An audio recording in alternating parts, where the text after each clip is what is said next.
In Sporty news today, the lockout and its consequences. Ronaldinho's sex tape, Byron Mullens in jail, new developments in the Noah controversy, a tribute to Gary Speed, and a marriage proposal on the courts.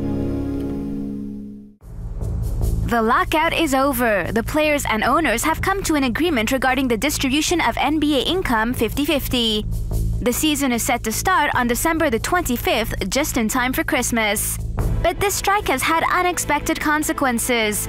It has been bad for business for female escorts. The head of one escort company recently complained that the NBA player strike had made his turnover drop. It would seem that players can no longer afford the services of escorts, which cost between $400 and $4,000 a night. This CEO wasn't the only one hit hard by the lockout, since other sectors felt its effects. For example, hotels that welcome the teams each year. The absence of merchandising during the lockout even forced some clubs to make employees redundant. Times are hard for Ronaldinho. The Flamengo player generated buzz on the internet with a video filmed with a webcam where he is seen masturbating. A new stunt pulled by Ronaldinho, who, following his highly publicized return to Brazil a year ago, is not delivering his usual stellar performances on the pitch. The Brazilian has filed a complaint with the police, calling the video a fake. Indeed, although we see Ronaldinho's face at the start of the video, there's a 5-second blank before we see his private parts, which can have us suppose that it's not really him. In the meantime, Ronnie responded on the pitch by scoring against the Internacional. At least that should silence scandal mongers. With the end of the lockout, our keeping busy during the lockout series is also going to have to draw to a close. But we get a bit of additional time thanks to young Oklahoma City Thunder center Byron Mullens, who has his own way of staying in shape.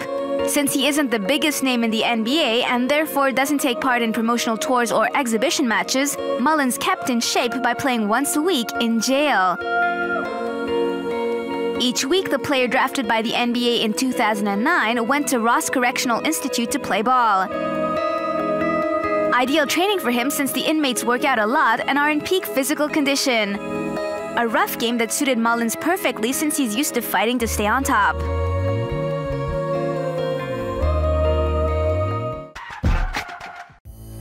Is Yannick Noah attempting to put out the fire he himself lit? It would seem that way. After speaking in favor of legalizing doping, the winner of the French Open in 1983 seems to be backtracking.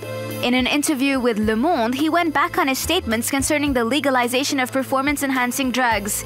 He was in fact playing devil's advocate to try and make authorities react, since they often turn a blind eye to these practices. He confirmed he was against doping in sport. However, Noah continues to cast doubt on the performances of several Spanish athletes. He has his suspicions and says he has the right to express them. Noah is also under suspicion since a former referee says that the French tennis player used to take drugs when he competed. To be continued. The world of English football is in mourning following the death of Gary Speed. The Wales football manager was found dead in his home following a suicide by hanging. He was 42. Speed was a British footballing legend, having won over 840 matches between 1988 and 2010. He won the English Championship in 1992 with Leeds and a certain Eric Cantona.